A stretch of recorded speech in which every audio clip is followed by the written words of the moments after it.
In this presentation, you will learn about reflexivity and social research. The dominant methodology with which sociology began is that of positivism started by Auguste Comte. Positivism, in certain extent, was inclined towards following natural science methods where the subject was seen as just as a passive actor. With the emergence of different scholars like Geertz, Max Weber, who laid the foundation for interpretive sociology, which emphasized on interaction, meaning, and going deeper into the topic. Let's take, for instance, you are a researcher who is studying Maggie consumption by teenagers. You go into the classroom, ask students how many people or how many students like eating Maggie, you count the number and come back. Thus, you use the natural science method of observation, also known as positivism.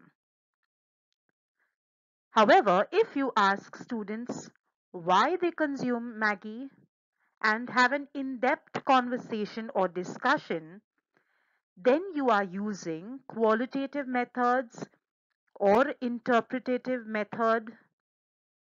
While hearing the students' stories, you recollect your own childhood experiences and you record it in your findings.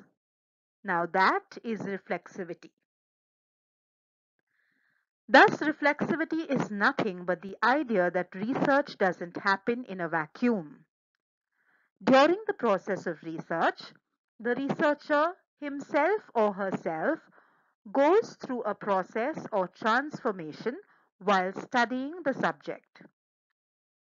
This journey is also reported in the findings of the study.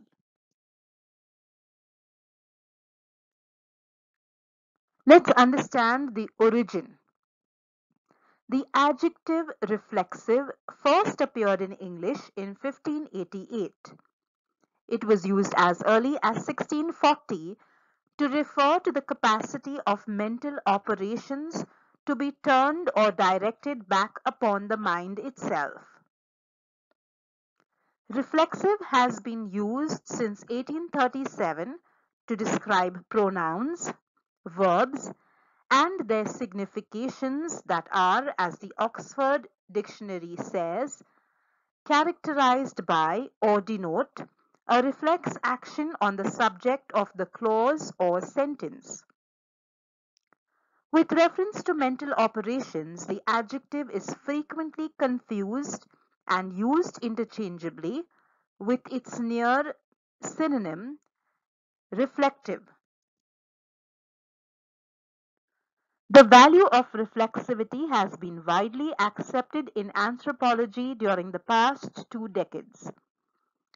The concept of reflexivity can be seen developing in the work of theorists and ethnographers of the 1960s and 1970s and was brought to flower among theorists and ethnographers of the 1980s and 1990s.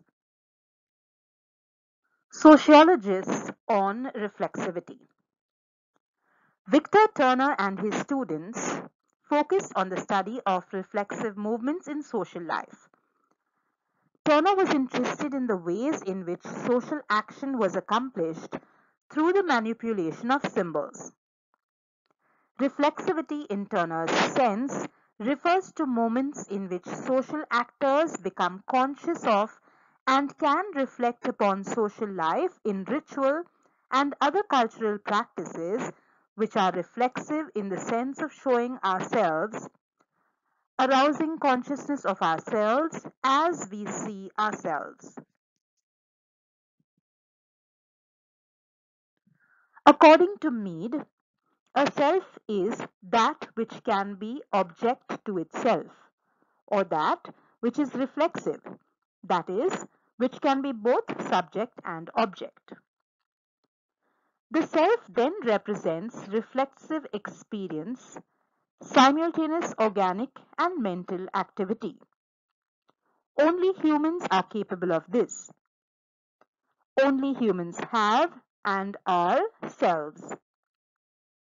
Lower animals have feelings such as pleasure and pain, but these belong to the organism, not to the self, for the feelings have no symbolic meaning.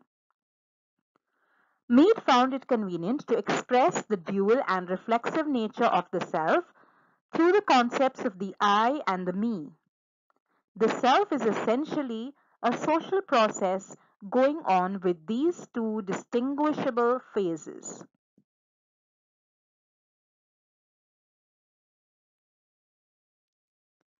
Gertz, while recording his observations on Bali cockfight, writes about his own experiences, how people rejected him at the initial stage. Later, when he and his wife act like a local, they are accepted. Postmodernists have also used reflexivity to a large extent in academic writing. Even feminist scholars have used reflexivity to explain the interaction between the researcher and the researched. Reflexivity is different from bias.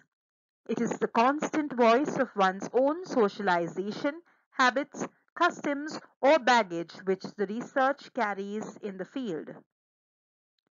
This reflexivity at times can come face to face while dealing with sensitive topics like child abuse, domestic violence, etc. For example, if the researcher has witnessed violence himself or herself, he or she would be able to relate and empathize with the subjects. Thank you for watching the presentation.